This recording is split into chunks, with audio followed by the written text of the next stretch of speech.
Hey, parents and coaches, are your kids using the right glove? The most important skill for youth athletes to learn is how to play proper catch.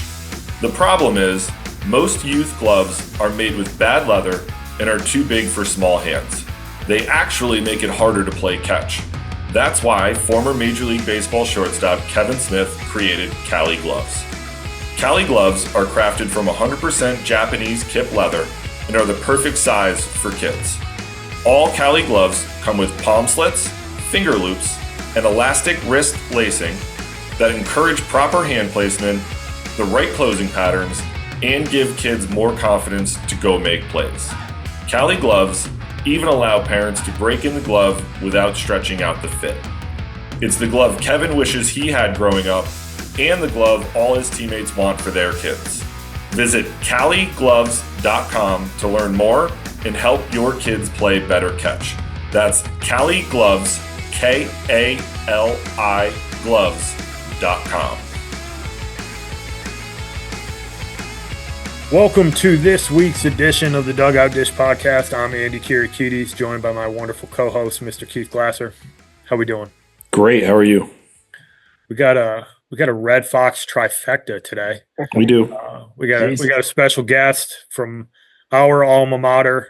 Somebody we're pretty excited to have on tonight. So, Keith, I'll kick it over to you for the intro, and we'll get rolling.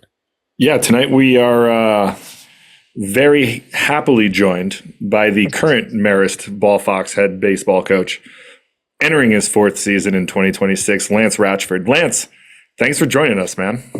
Yeah, man. I'm super excited to get on with you guys and the podcast. I love it, man. It's awesome, and it's always great to get a couple Red Foxes all on a podcast together. This is really cool. We got Andy rocking a 2005 Marist Baseball. Did you cut the hood off of that? No, this is a crew that was a crew neck. Yeah, I got to get you new stuff. I got to get you some new stuff. I got a 2005. we don't even go by this anymore. I was like, yeah, we need to bring it back. We got to get a throwback. We're going throwbacks tonight, Andy and I. But no, we're super excited to have you on. It's a long time coming, but couldn't be more thrilled to have three Red Foxes on tonight talking about college baseball recruiting and our alma mater and what we do there and how we've done it and the strong, alumni network we have, but also the strong commitment that we have to baseball as an alumni base, I think, for us at Marist and how much we still care. So we might come off the rails a little bit tonight for those that are listening because it's a little bit more of a homecoming, but we'll get the job done. We got first a question, reunion. Actually, we're not even getting into the question yet. Before we get into questions, just give our listeners a quick rundown of how you ended up at Marist. Yeah. So my track's a little interesting. Played my college ball in Pennsylvania. I actually started my career, in the PSAC at Mansfield University, where I got to play in a regional in 2010. Ultimately, I did find a new home and transferred out. For my senior season, I transferred to another small Division III school in Pennsylvania, Keystone College. It's a tiny Division III school, but obviously, baseball power. Coach Shev's built, a powerhouse there in La Plume, Pennsylvania. So I got to play there my senior year. Got to play in some big games. Got to win a conference championship and win a regional championship and go to the College World Series. And do some cool things. Got into coaching right away as an assistant, in my hometown of Oneonta, New York. Got to coach at SUNY Oneonta for 4 years before Chris Traz hiring me on as a volunteer here first, and eventually was promoted to a recruiting assistant here. Got a chance to coach in the Cape Cod League as well. During my stint, at Oneonta, and then obviously here at Marist. Got to win a Cape League championship, won one and lost one, did 4 summers, got to coach some really good players. And then ultimately my last summer in the Cape, got a phone call from Tim Murray, with the opportunity to come back here and be the next head coach, after Chris Traz was hired at Army. And, obviously I jumped at the bit to it, and this has been a dream come true for me and a dream job here. And, got to come back here and be the next head coach after Chris Traz, which, I'm obviously just super thankful for. So. Yeah, we love Mr. Traz here as well. We both played with him, and he did some awesome things with the program, and it's good to see that you're continuing the success and, had a nice year last year and everything. There's an interesting connection between Keystone and Marist. Yeah. We had some junior when they were junior college before they went to Division III, like Coach Cook, Brad Cook, who we've had on the podcast, who's the head coach. Chris Homer. The Keystone guy. Chris Homer, who's took me under his wing when I was a freshman. If Chris ever listens to this, I never got a chance to thank him, but he was one of my favorites, and really appreciate just him kind of showing me the ropes. He was a seasoned dude, end up with a nice minor league career, and was just a savage competitor. Somebody I really enjoyed being around. But yeah, that Keystone connection with Marist is strong. Yeah, it's huge. And Chris Homer, Brad Cook, really good players at Keystone, and ended up finishing up their careers, at Marist. And I want to say both of them were Traz's roommates as well. Yep. And then I got to play for Chris Homer. He was actually our pitching coach on our College World Series team at Keystone. Okay. So me and him had a great relationship. Won some big games with him. I want to say he's like the all-time leader in appearances for within the minor league system for the Tigers. Like, I think he's thrown and appeared in more games than anybody. Even that connection. But even how like my journey started. Got to play, at Keystone for Chev, but, Eric Pelletier, it was his first season, as an assistant coach. Chev had hired him, fresh out of school. Pelly was in charge of the hitters and the infielders. And, he actually was hired on here to be, Traz's recruiting coordinator. And, when he got drafted, I was, looking for a volunteer assistant job, and, I was bouncing around in the Cape Cod League. Eric called me up and was like, hey man, come here, be a volunteer, and, do this thing with me and Traz. And so it was a Keystone connection that ultimately brought me here as well. And, obviously me, Pelly, and Traz got to do some really awesome things together. One of the most fun time I had, coaching baseball and doing it with us three, and winning a championship in 2017 and taking the Ball Foxes to Gainesville was really cool. To compete in a regional was awesome. But yeah, it was a Keystone connection that started it here for me, which was really cool. No, absolutely. Absolutely. First question, do we ask every coach before we get into the fluid baseball talk, but talk us through kind of how the recruiting process works for you guys in terms of how you go about identifying players, maybe even some timeline stuff, some things that you really value in the recruiting process. What's that look like at Marist?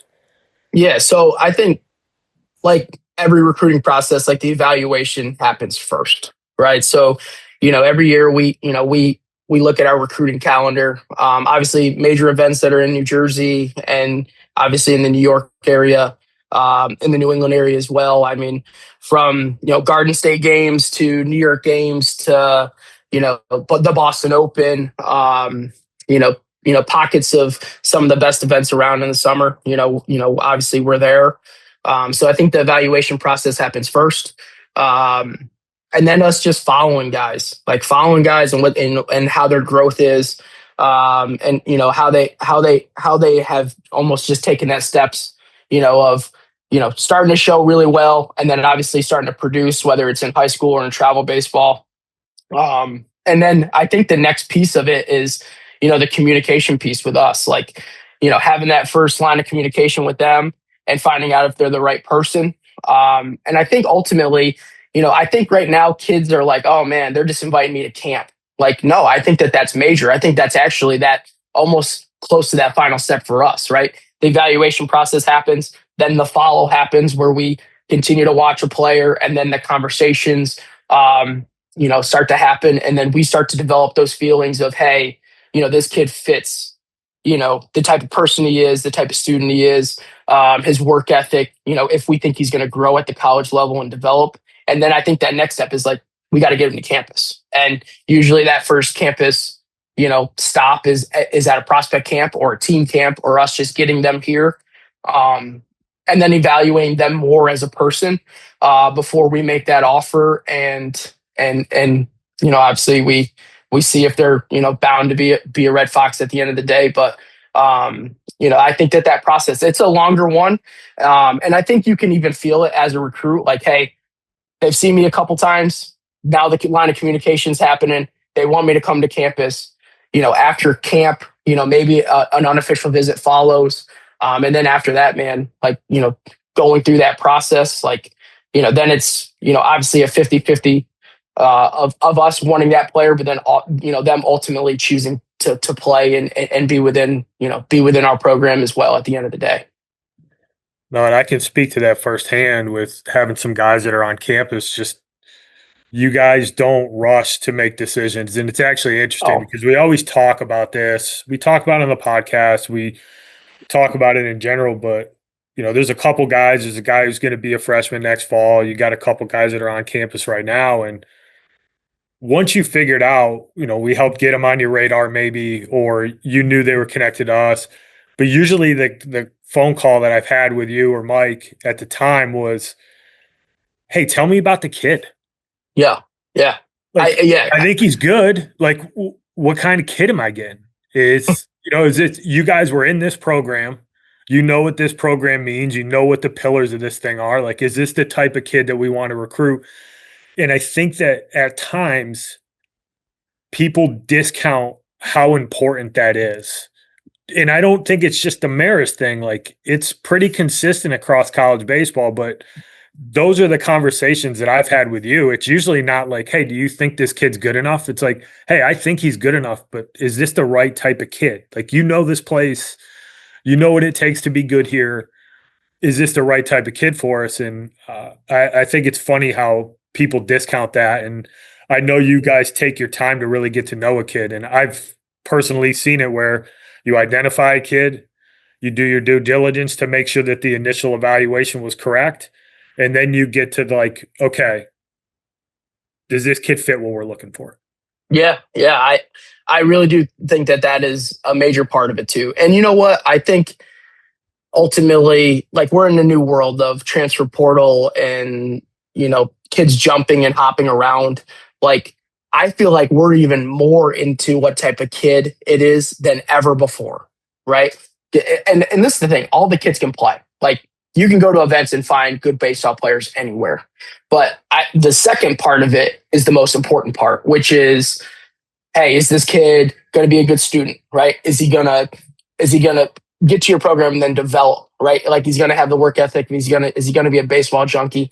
And then does he just fit us, right? Like, all those teams that hung those banners on our fence, like, they're not glitzer glamour kids. They're not all about, social media, or they're not all about, obviously we know where we play within our facility, that, they're not all about like playing in a stadium or whatever. They're all about just being blue collar, working hard, developing their team first guys. They're not guys that are just kind of razzle dazzle kids. Like, they care more about the game more than anything. Right. And then they also care about the opportunity. And like, you can really dissect it and really pick out, like, hey, this kid, he's going to be a good fit here. And you know what? He's going to be a good fit here for 4 years. Right. And he's going to develop. Or, you know what? This kid, the conversations we're having, I think he's going to be here for 2 years, and then he's going to hop and go somewhere else, because ultimately I don't think this is the right fit for him, or in his mind, he's looking for something else. Like, you can really dissect it and go through it, and what type of relationship he has with his family, his friends. Has he jumped around travel teams or high schools? Like, you can tell really early on, like, this kid's going to be a Marist guy, and hey, he's the one we want, right? Like, he's going to stick here for 4 years. He's going to develop. He's going to get better. He's going to get good grades. He's going to be the total Marist guy at the end of the day. But I would say more than ever, you're totally right about that. Like, us dissecting the kid is probably 75% of it. The first 25% of it is, can the kid play? Will he make us better? Does he bring something to the table baseball wise? That's a yes. Okay. But then that back end 75%, or maybe the most time you spend, is really dissecting what type of person he is, and what he's looking for. As far as, that's the first thing I always ask the kid when we sit down at the table, like, what are you looking for at the end of the day? Right. And if it doesn't match what we are or who we are, it's not going to work. No, it's obviously this is super close to me and Keith, but like such a special place. Like you get on that campus and it's not hard to fall in love with it, but you gotta be in love with being there for 4 years. I think it's one of those places. And I mean, it's inevitable. And I know it's hit you guys. And we're plugged into how it all works for the transfer portal and everything. And like you're gonna have some guys that are gonna go, but you want the kid who's bought into being a part of that program and isn't kind of waffling on whether it's the fit or not. Like you kind of know when you get there, like like yeah, that's the place. That's the place. But and how we sell it too, like we got to sell the whole entire campus. Like we got to sell everything, the academics, some of the new buildings that are going up. Like if you want to come here and study business, the new Dyson Center is that houses our business school. It's one of the best facilities to learn and to grow as a man. Like it is incredible. Our campus, being right on the Hudson River, like you have to sell the whole entire thing. And you can tell right away when that kid's walking around and they're almost picturing themselves, being there and almost, being a Marist, baseball player or student athlete as they're walking around. You can tell right away, like, hey, this kid is really into it. This is a place that he wants to be. And you can tell, hey, this kid that's walking around, he's not into it. The fit's not there. Whether it's the campus that doesn't fit him or, whatever he's looking for, you can tell right away if they're in or if they're out. When you got like Cole and Luke and Andrew, that's exactly how it played out. Yeah. Yeah. They got there and went, that's the place. Like, I want to be there. That's the place I want to be. And I don't know if that happens everywhere, but yeah, Marist it's a pretty special spot, man. Yeah. I remember Luke's recruiting. Luke was one of those kids that wanted to be a Red Fox more than anything, right? Like more than anything in the world. I mean, if we asked him to come back for another event, he would have came back for another event. If we asked him, hey, we need to get you back to campus, we want to, spend one more day with you, like he would have came back. It did not matter. At the end of the day, like he knew exactly what he wanted. He had it targeted. It's same thing with Cole, who I'm super excited about tomorrow. I mean, we're about to sign him officially tomorrow, which we're super excited about. But yeah, they knew right away as they're walking around, like this is the fit for us. And like you can feel it, and like, hey, this is Luke for the next 4 years. Like this is Cole for the next 4 years. And you can get that drift that they are everything that we're looking for, and they're going to be Marist guys at the end of the day. You mentioned the camps, and me and Keith are firm believers in this, that there's this gets thrown out that the on-campus camps are money grabs, right? Yeah. And I think that like everything, there are some, but I think at schools like Marist and a lot of schools, those camps serve like a legitimate purpose for you guys in the recruiting process. And I'd love to kind of get your perspective on the value they bring and how they've helped you guys either identify guys or kind of finish the evaluation. Like, how do you guys view those from a recruiting perspective?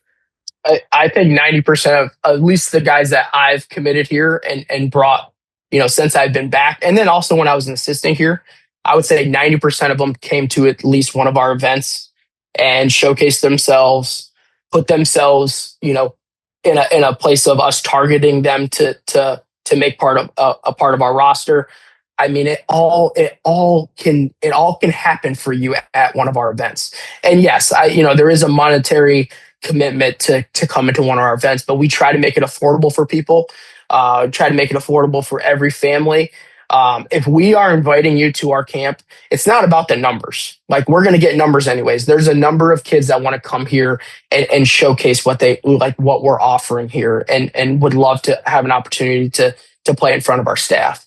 But if we are pinpointing and asking you to come to camp, there is a reason why. And at the end of the day, it's because we value something that you do. We are targeting something that you do.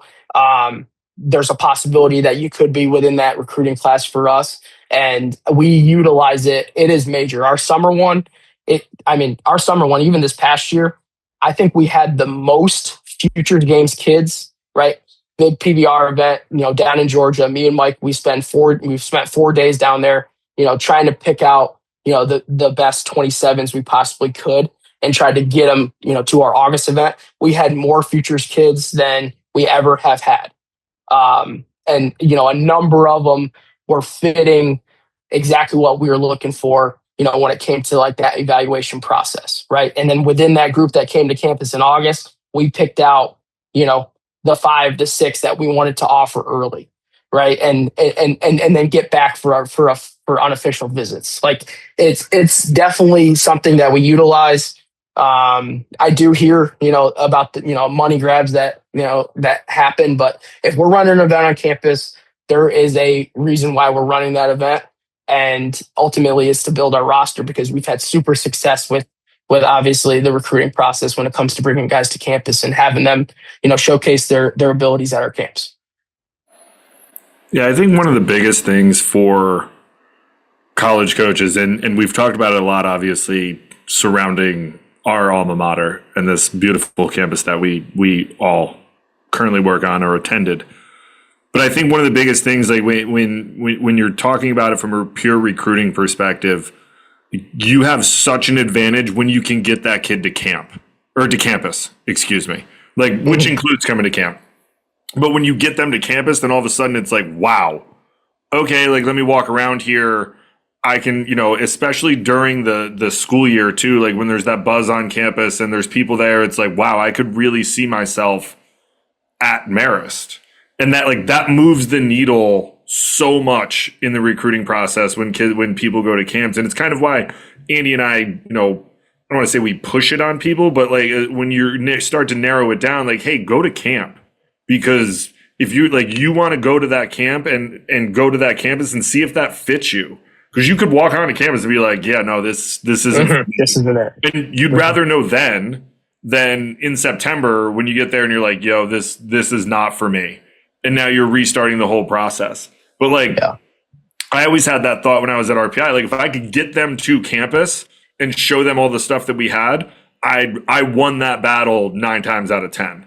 And I feel like it's a similar kind of sentiment that I'm hearing from you. Like if we can get them to campus, we have a really, really good shot of landing these kids and getting them to school. And selfishly, I don't know how you walk on that campus and be like, oh, I don't want to go anywhere else. But there's some truth to it where I think that's where I think a little bit of that misnomer of the camps, and there are camps out there that are money grabs, but the reality is that the vast majority of them serve a super valid recruiting function for the program that goes beyond just the evaluation and getting to know the kid. Because, you might really like the kid and the kid likes you, but he shows up on campus, he's like, yo, I don't think this place is for me. The campus is not for me. The school's not for me. Like, all right, man, no hard feelings. Thanks for letting us know now. We can move on. Instead of dragging it out, we don't know. But it serves a vital function, I think, in the recruiting process that when you find these camps that are not money grabs, which the vast majority of them are not, you can find the right fit faster in that process for yourself. Yeah. I even think, if I'm a kid right now, right, if I'm a 27, I think the best thing, there's a couple main events that you should do. Like if you're a New Jersey kid, doing Garden State games, maybe doing one PBR event, within the New Jersey area just to get recognized for the very first time. And then from there, you're going to get, invites from different places. And then I think after you start to get invited by 5 to 7 places, look at those 5 to 7 places, narrow it down to, hey, these 4 places, they fit me academically. They fit how far away from home I want to go to school. They fit, maybe the division that I think that my ability plays the best, right? Whether it's Division I, Division II, Division III. And then I think exactly what you're saying. Go to campus and experience that for an entire day. Most of these camps, just like ours, we tour the kids. They're able to see your facilities. They spend the whole entire day with you. We have our own players that are working the vet. They can talk to our guys about anything. Hey, how's residence life? How's the food here? How is living in the area? Hey, do you live off campus? Do you live on? How is it like in the dorms? There's so much information you can get from just going to camp to find out, hey, this is a place that I want to play at. You go to that camp, you play well, you get evaluated by the staff evaluated again by the staff, and it's a good fit on their end, it's a good fit on your end, and then hey, you're picking. This is one of your options that you might have at the end of the day that is either going to offer you, or at least be one of those options that you might choose to play college ball at. But I think that's the best way to attack this as a recruit for sure. Yeah, and I think you bring up a lot of really good points, like that most people don't probably think about on the front end of the recruitment process, right? Like the dorms, the food, the area, what's the team like? What are the coaches like? I think a lot of people kind of attack the first end of like, okay, I just want to be recruited. Well, what does that mean? What does that entail? What do I want out of my college experience? What does this look like? Do I want to go to a place that, I'm going to play Division I baseball, but we're going to get our teeth kicked in for 46 games, or go to a place where like we legitimately are going to compete to go to regionals? Or does that mean I want to go play Division II? Maybe you're a super high-end academic kid and you want to go play Division III baseball somewhere. Like, it doesn't matter, but I like those high-level service things I think are a lot easier to figure out in like at the start of your recruiting process and maybe like the initial couple steps of it. But I think some of the things that you just nailed about talking about like with players on the team about, what is it like in the dorms? What's it like? Can you live off campus? Like, is there baseball guys that live off campus together? Like, do the freshmen live together? Like all of those types of things, because not everyone does it and everyone does it differently. So you want to find out what fits best for you. And I do think like you're dead right. We had kids work our camp. I know Andy talked about kids working William Mary camp, stuff like that. Like the kids aren't going to lie to you. Like they're going to tell you the absolute God's honest truth. And you will get blatant honesty out of them when it comes to that stuff. And it forms your recruiting process of like, is this the place for me? And I think that authenticity from the kids and from the coaching staff plays up, obviously, in the recruiting process. But all of those things are things that actually do matter, that you're going to have to figure out, obviously, how much does it matter to you, right? Like, is the dorm a deal breaker for me? Or, and that's up to each and every individual person. But those are questions that you got to ask to kind of take that deeper dive when you get to that next step. And I'm glad you brought that stuff up because I don't think we've really talked about that on the podcast before. But it is those, like when you get deeper in the recruiting process, those nuances and the minutia that you can get into to what actually, like what you really want out of your process do matter before you make that ultimate decision to say yes. Yeah, I actually like how you said that. Like front end, especially when you're first getting into it, whether if you're a 27 or 28 right now, what do you want in your college experience? It's so funny when we start our visits and we sit down in the skybox before we even tour the kid, right? We're bringing a kid on for an unofficial. We have one next Monday, right? We'll sit down in that skybox first before we tour, and I'll ask that kid, like, what do you want in this whole thing? Like, what are you looking for? What is important to you? And sometimes the kids never thought about it. A lot of the kids that are to the next level, they do think about it. And then I always talk about like everybody has a mental checklist, right? It could be 5 things. It could be I want to be at a place where I can get on the field right away. I want to, if it's a 2-way, we've heard guys say, I want an opportunity to pitch and hit. I want to be at a place where we're going to compete for championships. I want to get a first-class business degree. Like kids sometimes have that mental checklist, but I do like how you said that. Like be front end first, especially early in your career. What are things you like and what is your fit? Find those 5 or 6 places that you think fit your game and you academically, everything that's in your mental checklist, and then go to their events. Like that's the first thing, right? 5 or 6 places that you like and fit you. I mean, then your next step is to try to get in front of those coaching staffs and see if it's a fit on their end as well, as far as, how their roster is, what they're recruiting, and then if that's the thing, when we find our school, it's when they're looking for exactly what you're looking for and you guys are meeting in the middle. And that's when it becomes a fit and ultimately, your college choice. I think the other benefit that sometimes gets overlooked when you're talking about going to an on-campus camp, and it's a reason that we believe in them, having been in your shoes and knowing what the value is, like intrinsically about, having a kid on campus, but you're going to have 40, maybe 60 kids at a camp. Mm-hmm. Yeah. You usually get a pretty good eval.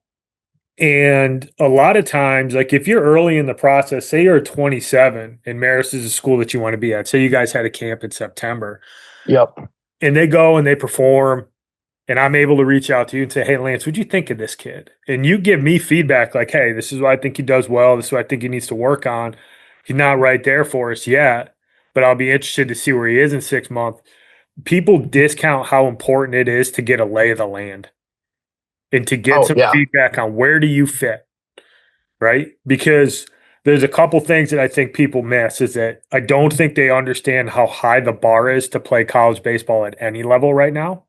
Never mind playing at the Division I level. And a lot of people haven't seen it. They don't know what a Marist arm looks like. They don't know what a MAC middle infielder looks like. The things that you need to be able to do to be good in that conference, right? Because they see the College World Series and then they just assume there's a huge drop off. Yeah, between those schools that are there and then everybody else. Not realizing that the bar is really high. In most 27s, they're 8 or 9 months away from getting recruited because they need to get better. But if you go to one of these camps early and you get legitimate feedback, I got a 60 time, I got an evaluation of my offense, I got an evaluation of my defense, I got a bullpen evaluation. Well, now I know here's where I'm at. Here's how the baseball world at that level views me. If I want to get to Marist and I'm a right-handed pitcher and I'm 83 to 85 with an okay breaking ball, I'd rather know that I need to get better now and I need to get to that 6 to 9 range. The breaking ball's got to get a little bit better. I got to be able to manage the running game. That's the stuff that people don't necessarily want to hear, but it's really what drives development. You got to know where you're at. Yeah. Yeah. I think sometimes too, like we've recruited kids that we've seen multiple times. Like we've recruited kids and got kids on our roster that maybe didn't perform well in a fall camp, but then we saw them later in the summer and their bodies changed and things changed and they made those improvements. And then like we did want him in July, right? It might not have been like a quick trigger. Let's just say at 27, right? He came to our September event. We need to see a little bit more, or he didn't run good enough. We don't know if he moves like a Division I player. And then we go watch him in the spring, and then we see him in the early part of the summer, and he is moving like we need him to move, right? He made adjustments. Because that's the piece. People, I think right now, guys are like, oh, I went to their camp. They didn't offer me. That means they didn't like me. I'm out. I'm moving on. Rather than taking the information that, the evaluation says, which is, hey, we need to see him move better. We need to see him do this. We need to see him, be better with his off speed in the zone. Like there's tons of things that guys are 2 years away from, right? Especially if they're 27, they got 2 years left to develop before they're going to be on a college campus. That just getting like that base evaluation is major. It really does tell you exactly where you stand. And, if it's Marist telling you that, hey, breaking ball needs some work or you need to move better, Fairfield's probably telling you the same thing. Quinnipiac's probably telling you the same thing. And then you kind of know what level, like, hey, if I want to be at this level, these are the adjustments I got to make. The other thing, too, is that to your point, you see a kid in September and then you see him at a high school game or a workout 8 months later. 8 months later. Yep. 8 months later. And it's like, oh, wow, that's a different kid. That's another piece of the puzzle because you're looking at it going, at least this is how I viewed it. All right, that kid got after it a little bit. That breaking ball got better. Like, he's not topping out at 86 anymore. Like, everything that comes out of his hand is 87, 88. Like, that kid did something, and that clues you into, all right, he's willing to work a little bit. Like, it's kind of the bare minimum. Me and Keith talk about this all the time, like, what it takes to be on campus, right? And how to effectively be a part of a college baseball team and the bare minimum that's required of you. the bare minimum when you get to campus is what most kids, they don't even get quite to that in high school in terms of the level of commitment they have to the weight room, the level of commitment they have to their bodies, the amount of time that they're going to spend. But if you see a kid make that jump over the course of 6 or 8 months, that's a little clue that like that kid's probably got something in him. He got a little bit of fire. He took some feedback. He ran with it. He got better. That makes you feel good about that kid being able to do that when he gets to campus. Yeah. It shows, because that's the thing. I don't think we're getting finished products here. Like that's just how it is. It probably was the same way for you guys when you guys were here. Like, you guys probably had a little bit more finished products when you guys were rolling pretty good and going to regionals. But here, like, we gotta, like we're looking at guys and we're evaluating them, but also we're seeing the future a little bit. Like, hey, is it the right kid that's a baseball guy that, cares about just developing, right? Like, what's their work ethic like? What's their plans like in the off season? And yeah, you can see guys make jumps. Dude, Luke Monaco, man, made major jumps during that process. Just because the first evaluation they had for me when, I saw him was like, he's small, right? He's small. I don't know if he's big enough to play at our level. And then you see the strength piece start to happen. And then the speed stuff starts to happen. And then like I remember seeing him like maybe 5 months later after me and you had talked to him and sold me on him a little bit. And then you see the improvements and then you see the production that he had. And then you're like, oh man, like the work's there. He's a gym rat. I mean, he grew up in being in a baseball family that, his dad runs a facility. Like he is going to live and breathe baseball. And he's the right fit for us because we know when he comes here, he's going to work. And we've already seen him make one jump. He's going to make another one. And you know what's funny? We blink our eyes probably 3 years later now, Andy, and he's made another jump. And, he's going to be an absolute production horse for us over the next course of the next 3 years of his career. Like it's 1000% correct. And those are the stories that I think they get overlooked sometimes where you see a kid be really good. Like Luke's got to prove himself this spring. Like I know he had a good fall, and guys have to go and prove it. But when they go out and prove that they're good, what people miss is all this stuff that had to be done in order for them to get in between. Yep. You just see the cool stuff on Twitter and on social media, and you see the home runs or the doubles or the velocity. But what a lot of people don't see is the time that it took to get there, the effort, the consistency that it took to get there. And to your point, you got to get some unfinished guys and you got to coach them up and develop them. Like that's just the nature of college baseball at pretty much every level. Like even the highest levels, it's hard to be good as a freshman. Yeah. Freshmen who go on the field and play every day, they're way fewer than people realize. And that learning curve, the development curve, like 17 to 20 kids make ridiculous physical jumps. And you got to bet on some of those guys. And I think what makes them tick is kind of what's between their ears. Like you were talking about, we had finished products. I think we just had a bunch of tough dudes who really like to compete. Yeah. Like, and I know Rakuya, I know Joe, who we're going to have on the podcast soon, was kind of busting our balls when we came up. That like, yeah, we didn't have the most talented team, but what we did have is that everybody was tough. That we competed our butts off, and you sprinkle in some talent. But I think that's a recipe, and I think it's what separates guys at the next level. Like guys who can compete, guys who can show up consistently and deal with the inevitable ups and downs of playing college baseball. Like most dudes don't just walk out there and just roll the pole or just go dice people up every single weekend without that Monday through Friday grind and like the commitment to what they need to do. And I think that sometimes that gets missed. You see the flashy stuff now with social media, but you miss what guys are doing to get there. The 6 a.m. I don't know if you guys still do it, but like the 6 a.m. lifts and the sprint work in the gym. It used to be the gray gym. The gray gym's way better now. Yeah. But, great gym. Great gym. Yeah, we used to hit in the boom boom room, which was the racquetball court room. Yep. Yeah. We had the padlock on it. I Mm-hmm. always explain that. Yeah, man. had the padlock on it and hung a cage in there. They like that like that's Marist baseball. Yeah. 1000%. I went back, side note, when I was back probably like 9 years ago, like I think it was the same lock. I tried the combo and it unlocked. And I was like, no way. Randy's still running the show back there. Yeah, 1000%. Mm-hmm. No, but I think that all of this stuff is true. And Lance, I think you hit on something that I think a lot of people miss in the recruiting process. And you guys were, you hit on it, Andy, you talked about it. Like, if you're a 27 right now, you're legit, like you're not playing a college baseball game for 2.5 years. If you are playing as a freshman, you know what I mean? Like, it's November of 2025. You're going to be finishing your fall around this time in 2 years.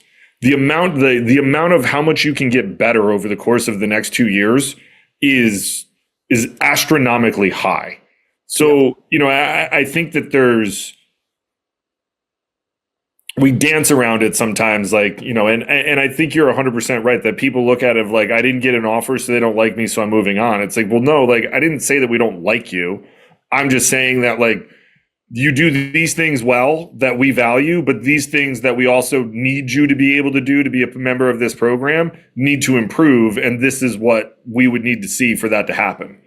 And I think it's a valuable piece. And Andy and I talk about it of how like taking that feedback and being able to use it in your process to get you to where you want to go. And, yes, guys get after it, but the maturation, to your point, Andy, of kids that are from 16 to 18 is huge. There's not a lot of 16-year-olds out there that are going to be benching 200 pounds. I don't know, maybe they are nowadays. But like by the time they're 18, like they might be benching 230. I don't know. But like that, like, and that's part of that is getting after it. The other part is just them getting bigger physically and maturing body wise. And this is a weird game from the standpoint of like, you don't necessarily like you can be a Division I player and not be the most physically gifted dude in the world. Like it's not like football where like you kind of got to be big, you got to be shredded, you got to run a 4.4. Like, we could take a guy who's 5'8" and runs a 6'2" and can get bat to ball and run balls down in the outfield, and we could also take a guy who's 6'4" and shredded, looks like he was built, chiseled out of stone, who we can stick at first base, who's just going to, jump the yard every time, a threat to jump the yard every time he gets up. Or you could be a dumpy body and do it. Like, it's a weird game that way. But like, I think part of it is like the maturation, but like people lose sight of the fact of like, yes, they're like, you can look at guys and we've all seen them. You know what they look like. Surefire Division I guys when you go see it. Like you watch their action, you see how they move. It's like, yeah, that dude's it's just a matter of where. But the vast majority of people, it's like, there's something there. If that first step can get quicker, or we get a little bit more bat speed, or we get a little bit stronger, like there's something there, and it becomes on the kid to be able to kind of make that jump. But like that time space, I think people miss out on that time space of like, I want to commit. I want to know where I'm going. I want to do this. And we're so sped up to do that stuff instead of like, what do I have to do in order to get to where I want to go? And understanding that it's, when you still have 2.5 years before you even play a college baseball game. You have 2 years before you even set foot on campus, more or less. You know what I mean? Like, and at that point, it's like you have 21 months before you set foot on a college campus. Like that is an extraordinarily amount of time. Like I have a 4-year-old. I don't know what he was doing 21 months ago. It is a blur to me. For sure. Like, we have what is she, 13? She's 11, 12 weeks old now? Like, I don't even know what she was doing 8 weeks ago. It is an extraordinarily amount of time. Like, there's a lot of stuff that goes on. And I think that, like, we lose sight of that sometimes, in the recruiting process as coaches. Like, that was the one thing that, a former mentor of mine told me, and, like, it really stuck out in my mind of, like, yeah, but he's not going to play a game for you for 2.5 years. And I was like, ooh, wow, that's true. I never thought about it that way. Was that and I think like Andy and I talk about this all the time where like, listen, man, like, and I know it's a little bit tougher with rosters and roster construction at the Division I level, going to 34 December 1 and stuff like that. But like, if you pop and you're going to be 89, 92, 93 in September of next year, you're going to find a place on a Division I roster to go pitch in college. Or, conversely, if like all of a sudden you grow and you can roll the pole and you're really good, like you're going to find a place.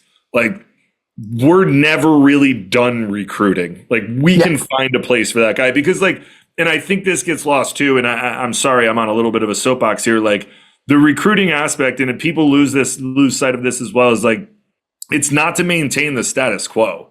It's to continually get better and to continually raise your floor. And if you can bring guys in that might raise your floor, like that means your program is elevating itself, where like my floor was here, now it's here. And then my ceiling is becoming higher too. And I think that people lose sight of that sometimes, where like, yeah, man, it might be late, but if you popped and you're good, like you're going to be able to find yourself a spot on a roster somewhere. Yeah. And for us, like, I can tell all 27s out there, we will not be done with our recruiting class come next September. We will be one spot away. We'll be 2 spots away. And we're sitting right here. We just got 127, literally 30 minutes before we got on this podcast. We got 127, right? We will still be recruiting that class come next September fall for our fall event. Guarantee it. Guarantee we will be 1 or 2 guys away still. It was kind of funny. We even talked tonight about it. We just got a 27, and exactly what I said. I said, hey, based on all the 27s we've seen and we've gotten to campus, I think we're at a point where, not that we're throwing the brakes on, right? But it's almost like I want to see some of these guys develop, and we want to see what type of spring and what type of high school stuff is going to happen next, right? Like I'm not ready to make decisions on any 27s right now. Like it's almost like we need to see more from these guys, like that evaluation from camp. Like we told some guys, like you got to move better, you got to be better with the third pitch. We want to see the velo jump a little bit. Like we've had those evaluations with guys, and I'm willing to wait now, right? As a head Division I coach, I want to go see some of those evaluations we gave the guys. I want to see if guys developed and took that next step, because they could be the fit for our class come next spring. I think that's a trickle-down effect of some of the rules that have been put in. And it's the stuff that I don't want to talk about. Like we have this propensity to focus on the negative. Oh, well, the rosters are going from 40 to 34. There's less guys. The transfer portal. Everybody's hopping, blah, blah, blah, which all gets, it all gets really hyperbolic or really negative real quick. But to your point, you guys are in a spot, and like high school players need to realize this, that what it's really done for coaches, and I'm speaking for myself, so you tell me if you disagree. What I think it's really done for coaches is it's given you the opportunity to act decisively on guys that you feel really good about and be patient with guys that you're not sure about. Where you go back 5 or 6 years ago, especially at the highest levels of Division I, it was go get everybody you think is good. We'll sort it out later. Yeah. You're just taking everybody. Yep. Yeah, there's still a little bit of that's going to go on, and you're always going to see it. You're going to see next summer, you're going to see the 27 who gets, dumped in September. You see it happen this year. That's never going to completely go away. But what I think it has done with the reduction in rosters, you have to account for the transfer portal, because you're probably going to lose some guys, good, bad, or ugly. Right. Hopefully it's not so many Ethan Conrads, and it's some guys that just it wasn't going to be the right fit. Right. And that happens. We'd lost guys every year when I was there. Guys who, hey, this just isn't the right fit for me. I'm going to go somewhere else. That happens. The transfer portal is good in that sense, that you might have a guy who's the 34th guy on your roster, and he comes in and says, hey, coach, like, thank you for the opportunity, but I want to go play somewhere, and I don't know if I'm going to play much here. Good on you. That kid can go make a move, and that's a good thing. But I think that, and I've heard this from a bunch of different coaches, that if we don't feel like a dude can help us almost today, we got time. Because to your point, who knows what's going to happen in 9 months? There's definitely a kid who's going to pop up on your radar in June that you had no idea that kid existed, and you go, that kid's a really good fit for us. 1,000%. And it happens all the time. And most 27s, they're going to get recruited next June, July, August, September. Yeah, 80% of that class, it'll happen for them right in the months that you're talking about, right? Like because there's so much time. Keith even said it, like there's so much time, right? Some guys are late bloomers. Some guys are, they'll grow, they'll put on weight. Some guys will grow 2 inches before this coming summer. Like there's so much time for that class. Well, you don't have to rush with the eval because, like, to your point, you're talking about like, well, this kid's pretty good, but I could watch him play a full high school season. What's he going to do in high school? Is he going to go be a really good player in high school? Because that's the other thing that gets missed sometimes is that kids are so intent on getting recruited that they lose sight of the fact that you need to be recruitable first. And part of being recruitable is like the first step to playing in college is you need to be a pretty darn good high school player. Yeah. Yeah. That's funny. Right? That's funny. Yeah. Yeah. There's some 27s right now that are chomping at the bit to get recruited who've never played varsity baseball before. Yeah. Yeah. 1,000%. I get it. You got to have that carrot out in front of you. But how many guys that are on Marist roster right now weren't really good high school players? Very far in between. Yeah, you got to produce at that level first before you can produce at our level. Yep. It was so funny. We had pro day 2 weeks ago, right? And we had a couple guys like show out really well. And I remember one of the young guys came up to me and was like, "Oh man, like he did this? Like, is he going to get drafted?" I'm like, "What? Going to get drafted? What from a scout seeing him for the last 45 minutes?" Like, dude, this just gets you into the game, right? You're doing something, throwing hard one time, throwing a good bullpen, throwing a baseball from the outfield at 95, hitting a baseball hard, right?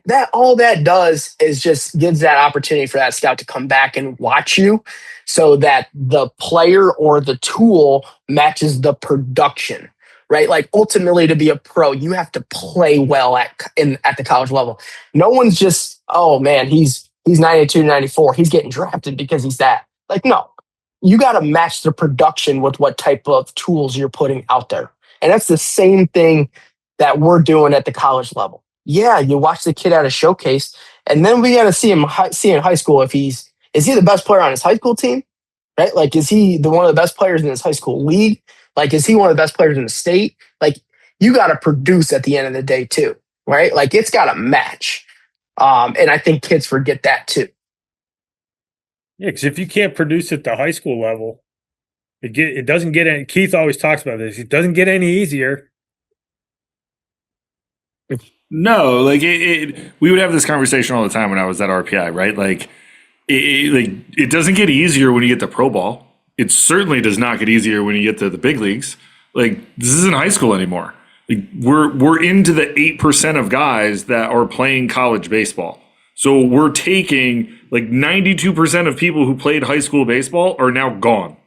Like, we're taking the top 8 and now we're competing against them.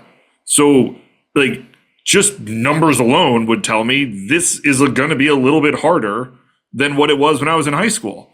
And, then what is it? 1% that go on to play professionally and then less than 1 that make to the big leagues. Like, there's a reason there's only been 23,000 plus big leaguers in the history of the game. It's hard to do when you're competing against the world. Like, and nowadays you got guys that are 97 and 102 throwing 92 mile an hour Snapdragon sliders. We have guys throwing 92 mile an hour changeups. Like, yeah, man, you threw 92, 94. Awesome. There's dudes in the big leagues that their changeup is 92. Yeah. What are we doing here? And there's places for all of that. But like, I think that it's a hard concept, I think, for people. And this is going to sound, for lack of a better, I don't even know. This probably is going to come. This might come off the wrong way, and I don't mean it to. But the reason that we do this podcast, and the reason that we, the main reason we started this was for educational purposes, for people to be able to kind of listen to all this stuff and discern what's true and what's not, right? But like, the thing that I struggle with at the parent and the high school and the youth level is the vast majority of people have no idea what it actually takes to just get to college to play a sport. It doesn't matter what sport, but to get to play the sport, right? And I think it's hard sometimes because we talk about this, the three of us and the other people, the other coaches we've interviewed, we know what it takes because we did it. We know what it takes to get to to play professionally because we've coached guys who have done it. Like maybe not personally from we didn't play there, but we know what it takes. We know the talent. We know that type of stuff. Like we see this game differently than your regular person who just watches the Yankees every night and then complains that Aaron Boone should be fired because he's a terrible manager. Like we see everything. We see this game through a completely different lens than your regular person. And I don't mean that negatively. Like this is shit. Like was our chosen career path for 12 years for Andy, 16 for me. You've been in this for a very long time, over 10 years. Yep. Right. Yep. We have 30 pushing 40 years of experience at a high level of doing this. And I think that it falls on deaf ears sometimes about how hard it is and what it takes to do it. And then the trust of hey man, we think you we like these things to your evaluation point. These are the things we like about you, but we need to see this out of you. It's not a knock. It's not a complete negative. It's just, this is what it takes. And they're actually giving you free advice for the most part of what it takes, what it's going to take for you to get to the next level. And it's not, I think sometimes people, view that through a negative lens of well, they don't like me. No, it's not they don't like you. You're actually getting really good feedback on what it is you have to do. Now it's on you to decide whether or not you want to do this. And that's where you get into and where I think it's a benefit from a coaching standpoint, because now you can go see, did this kid put in the work to do it? Because if he didn't, then right away, yo, that kid's not a kid for our program. He didn't do anything. He didn't do it. He didn't put in the time. He didn't put in the effort. But if he did it, hey man, there's something there. And look, you still might be short. And that's the hard part in the recruiting process. You still might be short to go play at Marist. You still might be short to go play at Quinnipiac. But there's still plenty of other options out there for you to go play college baseball. It doesn't mean you're worse. It just doesn't fit at that level. And that's fine. This is a hard game. It's a hard thing to do. And again, you're in the 8%. So you have to be able to stand out amongst them. And the work ethic, the compete factor, the makeup, all of those things factor into these decisions we've been talking about. And I think some of those things get lost, especially in today's day and age of exit velo and how hard I throw the ball and blah, blah, blah, blah, blah. Yeah, man, you could hit 103 off a tee, but can you hit a slider? Is there adjustability in your swing? Can you only hit fastballs middle in? Because if they throw a fastball middle away and you can't handle it, we're going to have to talk about a lot of other things in order to find you to get you success or work on more. And we get so caught up in those things because it's so out there, where it's you still have to go play the game. To your point about high school baseball, when the lights are on, and whether it's college or you want to get drafted, or it's high school and you want to get recruited, when the lights are on, you still got to go play, man. And that's your numbers have to match up to the production, like you said, to steal your line. They have to match up, because if they don't, then it's going to be really hard to play at any level, whether be it college or professionally. Yeah. When I was in the Cape, it's funny, Will Smith, we had Will Smith my first summer in the Cape. I mean, he's got, 3 World Series rings now, and, possibly one of the best catchers of our era right here. Right. He's kind of growing into it. And I remember someone asking me what's it like those first couple of days when you're in the Cape? And I said, everybody looks the same, right? Everyone's to that point, whether, we're talking about the percentage of really good college players now that get a chance to go to the Cape Cod League. That first couple of days when we're practicing and we're working out, you're talking about mid-major guys, Power 4 guys, some Division 2 and Division 3 guys that are getting opportunities to be out there with some of the best players in the country too. And I always say this, those first couple of days, they all look the same. They all hit the ball hard. All the pitchers are all 90 plus. Some guys, I would say probably half the staff is 95 plus. All right. But then you start to get to the middle of the summer, and you can tell what guys are producing at a high level no matter what, right? Whoever's on the mound, whoever's in the box, like when the lights are on, these dudes are separating their game, right? From BP, they might all look the same during BP. It doesn't matter. Lights turn on. These 5 guys or these 4 guys, they're separating themselves to like the upper echelon of what the draft's going to look like come, that following spring. Like you can tell. And it's the same thing, as we go through it here. Like we're going to go to an event and there's going to be a number of guys that are all 95 plus exit velo. There's going to be arms that are all out there that are 86 to 88. Like you have to play the game at the end of the day. And that's the stuff that, I actually value the most, right? Like, is this guy a just plays the game at a high level, high IQ guy? Like every time I come to a game, he's going to do something, right, to help his team win. Like I'm for that, right? Like that's kind of my first priority. And then we kind of look and say, like, does he move like a Division I player, right? The way he gets out of the box, like does he glide into second base, or is he struggling to get to second base? Like all those things, like, and then as like those almost like those tools start to match the production, that's when we make decisions. Just as far as them on the baseball field. And then I think that second piece is like, are they the right fit, personality wise, academically, all those things. Like that's like that back half 75% that I was talking about. But I think it's the exact same evaluation setup that is within pro ball. That's within what we're trying to do at the college level, especially at the Division I level. Now, you've been around it long enough, and you're out at the Cape, and obviously you've been in Marist both as an assistant and as a head coach, and you've coached some really good players. Like you're talking about, like kind of dovetailing off your conversation about the Cape, how it's like everybody kind of like if you're out there, you're really good, or I should say, you're really talented. Mm-hmm. Right? There's nobody out there, or very rarely does somebody show up and you're like, man, you don't belong here from a talent perspective. Any commonalities you see in the guys who are able to separate themselves where the talent's the same, right? I'm sure there were catchers out there who had better pop times and ran better than Will Smith and did stuff like that. Like anything that you've seen in your years that you think separates guys and allows them to reach that in-game production, that level of performance that is needed to really stick out? It's never anything super physical, right? Like it's always like he's really tough. I think hitters wise, like when you go out to the Cape, like the pitching that is on the mound is just incredible every night. Like everybody has ridiculous stuff. Every fastball is going to be 95 plus.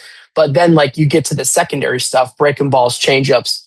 Guys are all in the zone and filling it up as well. Like it's a hard league to hit. I mean, even the facilities that you're playing at, like you play night games and the lights are dim, things like that. Like guys that separate themselves and hit well, like their quality at bats are like astronomical. Like the way that they get into counts, the ability to spit on, like a chase breaking ball. I think the best hitters that always hit in the Cape and always produce, like they're able to push pitchers into a corner of getting the pitch that they want. And when they get the pitch that they want, they don't miss it. It's almost like the hard contact rate, for the guys that when the lights turn on, like that's what pops out to me when I'm viewing, hey, like this guy's separating himself versus, someone else that, maybe comes up a little short. Like their ability to really think through at bats and produce at a big way, because it's hard to almost put your nail on it, but the best hitters in the world, and I even think in the big league level, man, like they're able to push pitchers into a corner and, get into hitters counts, and, they just don't miss the pitch that, that they're trying to drive. And they always do something with that ball as far as squaring it up, but they push pitchers into a corner. Like that's the best way to describe it, across the board, 1000%. Do you think some of those guys were able to do it? Did you get any inclination that some of those guys prepare better? They watch the game. Yeah, I think they watch the game really well. they pick up on stuff really well. They communicate with their coaching staff too, and maybe the guy on deck, like, hey, what are you seeing? Like, what is this guy doing? And then also, like, it's kind of cliche, but their work ethic and like, are they baseball junkies? I mean, I think being out there for 2 months, like, it gets monotonous, it gets boring at times. Like, there's, it's baseball every single day, but the dudes that really love it, man, like their early work, their consistency, they don't miss, when there's extra swings, being given out. And then, like, you see, like, let's just say like a guy's going through something like a bad valley, right? Where, maybe there's a couple games where things don't go their way, like their ability to bounce back. Zach Neto was really good, with just going through struggles, but making sure, like, if he had 2 or 3 bad games in a row, like, he was able to almost like fix the problem and then string 4 or 5 good ones in a row. So his ability to do that. Spencer Jones the same way. Like, Spencer Jones was one of those ones that showed up and he took his evaluation and ran away with it, right? Like, people thought that, he was a player that, that didn't elevate the baseball enough, right? Like, too many ground outs for a middle of the order bat. Like, we need to see you drive the baseball. Like, he was in the cage for early work, working on that evaluation of trying to prove people wrong or trying to rewrite his player evaluation. Like, he was one of those ones that came into the Cape ready to make, major strides. And I remember him telling me when he showed up, like, hey, I got to get better at this because I think scouts think this about me. So, like, he had it in his head, and he was in this mode of really proving people wrong, like, and not being like, oh, they don't like me, so it is what it is. He almost like didn't accept it. And those guys, it's cliche saying it, but the guys that are just baseball junkies and really, really love just being in the cage and living in the cage and living at the field, 24/7. The resiliency, I think, is huge. Yeah. To your point, like, the higher you go, the easier it is to fall in. Those valleys can get deeper quick because you can really slide out, especially offensively. Like, I think it's a little bit easier to right the ship offense or on the mound if you got good stuff. Like, you can kind of figure out how to get back in the zone, and you can get away with some stuff if you velocity or a really good breaking ball or stuff. But the offensive side, it's such a grind, especially when you're in a league like that or just in college in general. Like, you're going to have some moments where it's not going to go good, but the really good hitters don't have long stretches where they struggle. Yeah, it's short. It's very short. And yeah, you're right. I think offensively, it's definitely harder. For a position player to go out there, it's hard. I mean, every single guy that you're going to face is a weekend guy, right? And then the guys that they're bringing out of the pen are weekend guys. Like, it's the best pitchers in the country. Like, there's no cupcakes. There's no, oh man, this guy's getting a start. Like, this is my time to kind of get my game together. Like, there's none of that. Every single guy you're facing is an ace from some college program that you're going to face every single night.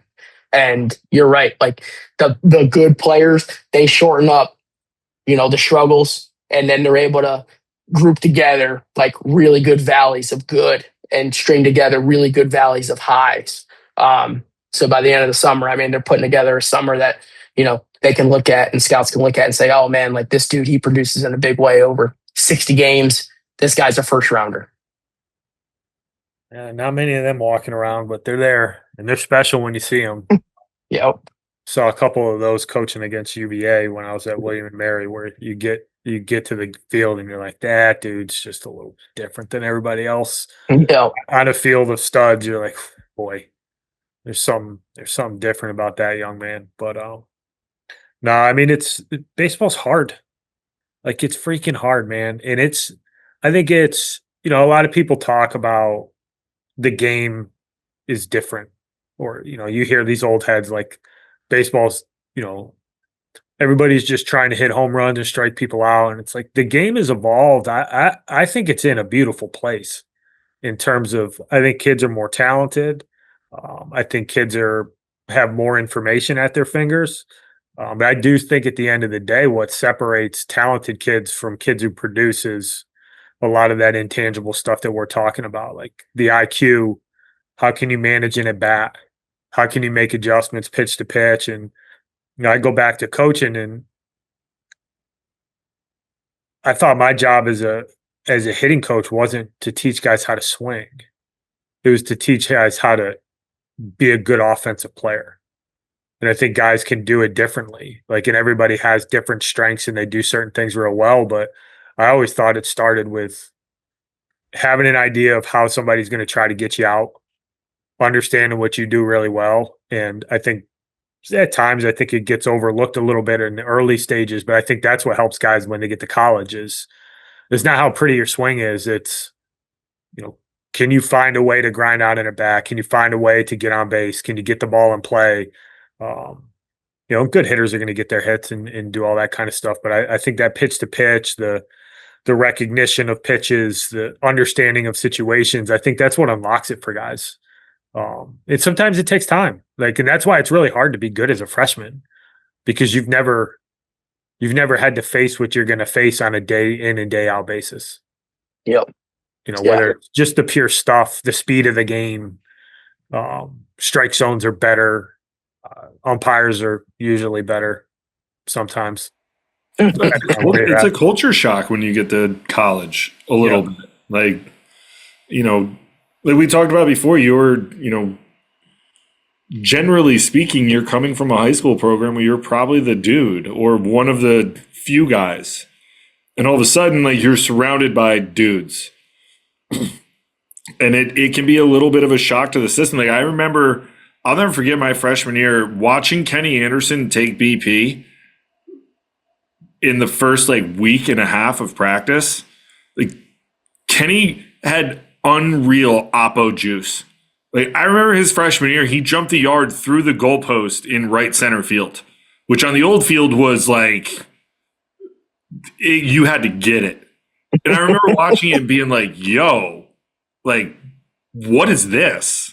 We're the same age. We're freshmen together. Kenny, one of my best friends. What is going on?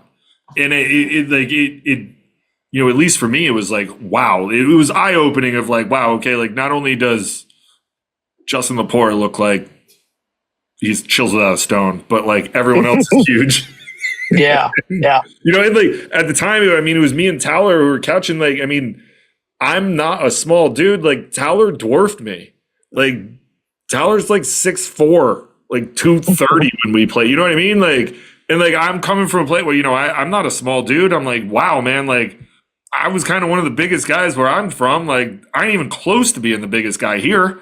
So it was a little bit of a shock to the system when you go. And I think it's, I think for people who listen and kids that are going to college, it's okay to recognize that stuff. You're probably going to be better off in the long run for it, because it's okay, this is what I'm into. And that's kind of that option of do I just do nothing, or do I work and try to get better and outwork people? And that's the difference, especially when you start talking about, guys in the Cape. And then, we had Kevin Smith on who played for who I coached in high school, and he made it to the big leagues. And, he even said, he's I'm not the most talented guy who have made it. I think there's a lot of guys that are more talented than me than have, but I work. And it wasn't, it was he was very humble about it. He's it's just what I know. And for me, it worked out. And I think that that's true for a lot of guys. There are a lot of guys out there that are uber talented that, you can probably look at and be damn, I don't know how it did. But I bet you if you ask, I didn't do all the work that I probably should have. And it's true in college. It's true in high school. It's true along all walks of life. But, I just think that that's it is a shock to the system when you get to college. Damn. Everyone is good. And I loved it. I've said this to Andy all the time. I loved that first fall inter squad when freshmen start throwing and they try to spin that fringe college breaking ball that you but we're going to tighten it up in college to get outs. And they spin it to your, 4-hole guy and he loses it. And they're no one's hit that breaking ball in high school. Yeah, man. It ain't a college breaking ball. That's why, but it's that moment of it's that coachable moment of hey, that's why we got to make this a little bit better. That's why we got to tighten this up. That's why we got to change, whatever it might be. But like, it's kind of that eye-opening experience for guys of like, yeah, I just can't throw fastballs by guys, or I can't throw this, okay breaking ball and get guys out. Like I actually got to work at some stuff to get these dudes out so that I can find success. Yeah, the game's hard. It's hard. And yeah, it's almost like it's a mental thing for these freshmen at first. And some of them, you're right. Like everyone's journey to the field is different, right? Some guys just need more time.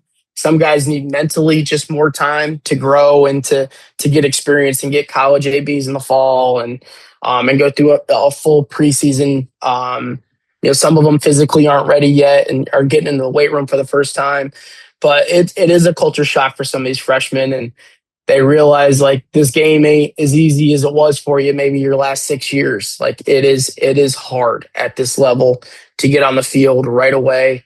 And they find out about that right away, and then we find out a lot about them. Like, are they mentally tough enough to really put their nose in it and get better? Like, do they value it enough to really get better, or are they accepting it of maybe this isn't the year for me? Like we need to know right away like that kid is going to be willing to work and willing to develop and put in the time. And because this game, it's that's why it's great. I mean, it's the hardest game there is, and it takes the ultimate sacrifice as far as the time to put in and the level of toughness you need to have to get through. Well said. Last question that we ask everybody. Got you. You've been doing this for a while. If you could give a couple pieces of advice to players or families that have aspirations of playing in college or going through the recruiting process right now, what would you leave the listeners with? Advice for parents. I think as a parent, right, truly, find out if your kid really wants to do this. Because I think at first, parents think it's easy as well. So really dissecting like your kid, and it's not dad that's going to go on to play college baseball. It's your kid. So really dissecting it and really as you're going through it. And I think that you'll find out probably in the middle of your kid's high school career that this is something that they want and it's not what you want. And then I think going back on what I said, I think, and Keith kind of touched on it too, you have to figure out what you want in this whole college experience, right? Go through your mental checklist, right? What's important to you, what places fit you, like find out what places fit you. And once you find out, that 5 to 8 places or 5 to 7 places, I think your next step is going to those events that they're offering and playing in front of those coaching staffs. And then I think it's still in your court.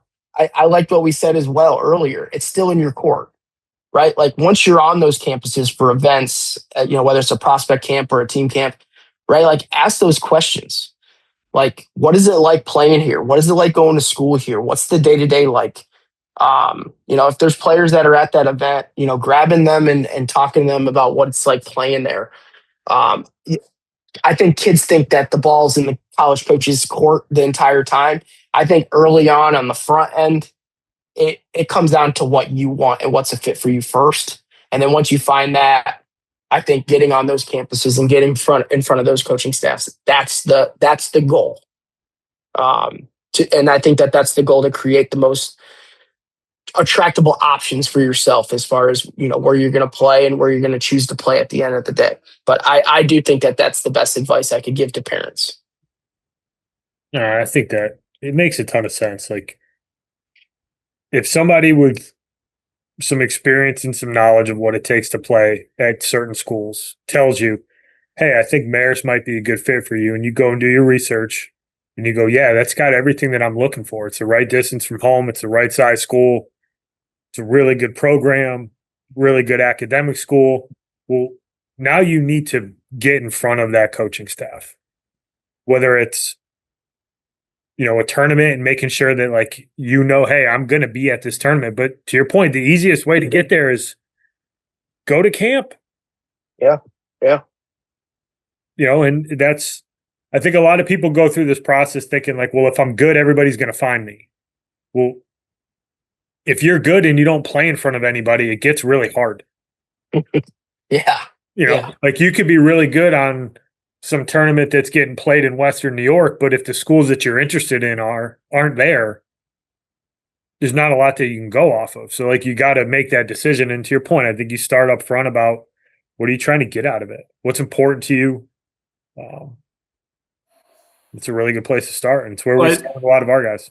I think for what you just said, Andy, like, and Lance, when you start with going to camp first, then that might move the needle for Lance to go to Western New York to see you play. You know what I mean? And it's not going to happen all the time, but that could move the needle, right? Like, hey, we really like this kid at camp.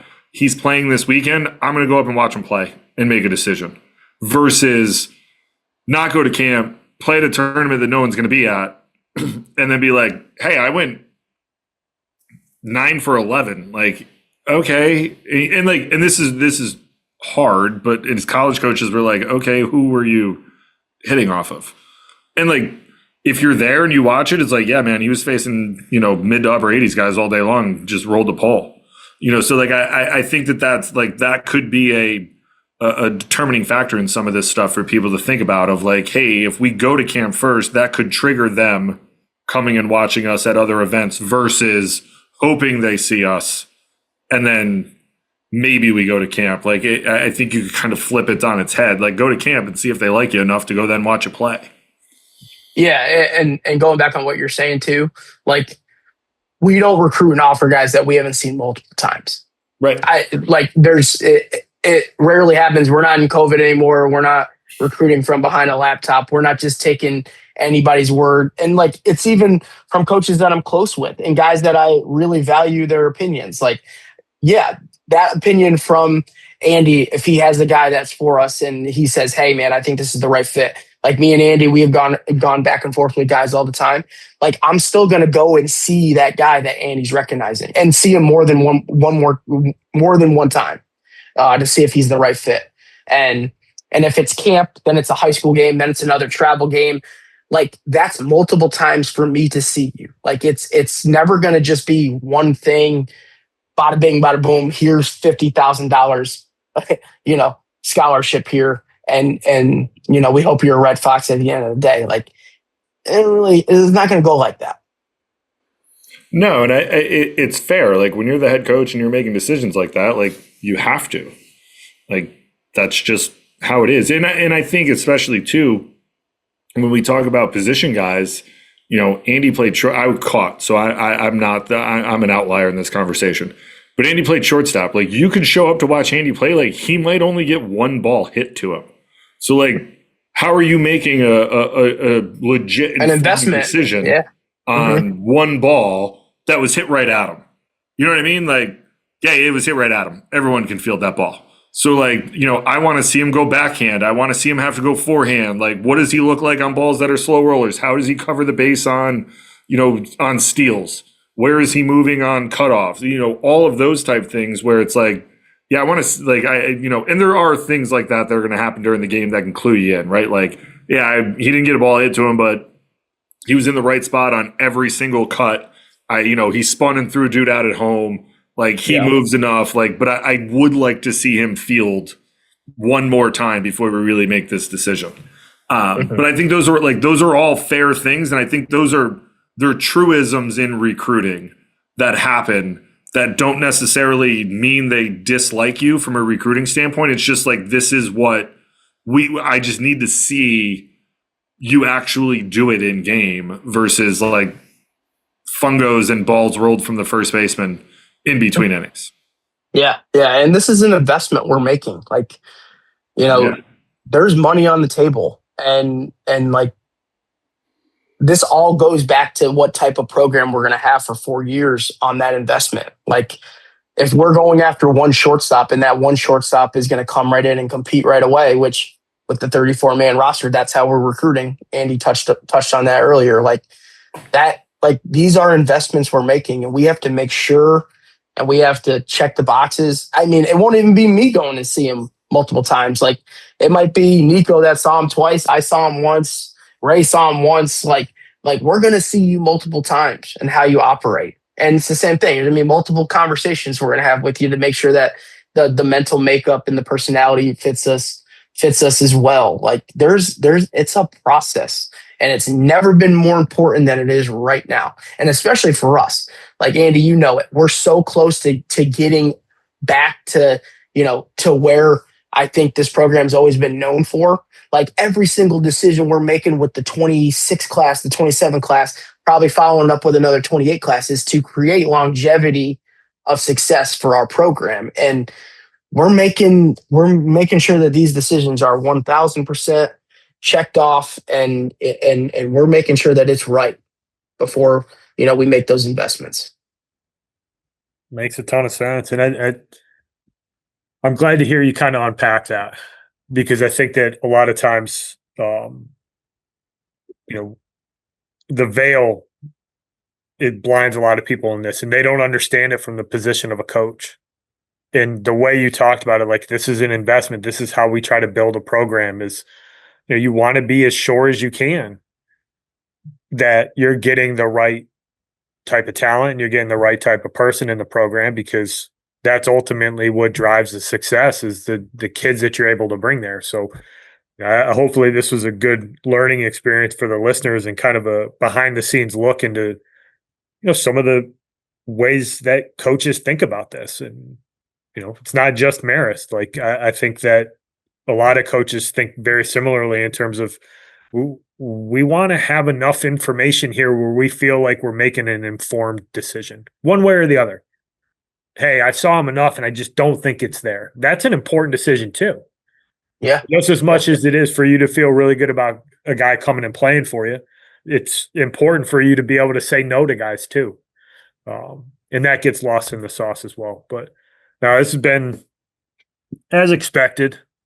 I don't want to hold you up on a pedestal, but no, this has been great. I expected this to be a good one, and I know we took up a good chunk of your time this afternoon. But yeah, Lance, we really appreciate it, man. Obviously, where our hearts lie with the Red Fox Nation. But really appreciate you coming on. Really appreciate the time, and look forward to catching up here again soon. And hopefully, we'll catch you at the first pitch dinner. If not, I'll try to get up there again this spring and watch you guys play. For sure, man. Thank you guys so much for having me on. This is great. Anytime too. Talk recruiting, talk baseball, all of it. Talk Marist. Thank you guys for having me. Sounds good. Appreciate it, man. Have a good one. Thanks, Lance. Thank you. Thanks, Lance. Thank you for listening this week. If you're watching on YouTube, go ahead and hit that subscribe button and smash that like button for us. Check us out on Apple Podcasts, Google Podcasts, as well as Spotify. You can follow us on Twitter and Instagram at EMD Baseball. If you want to find out what me and Keith do to help families and players navigate the recruiting process, go ahead and check us out on emdbaseball.com. Take a few minutes to check out our new online academy. I promise you'll get some good information out of that. Thanks again for listening. Check in with you next week.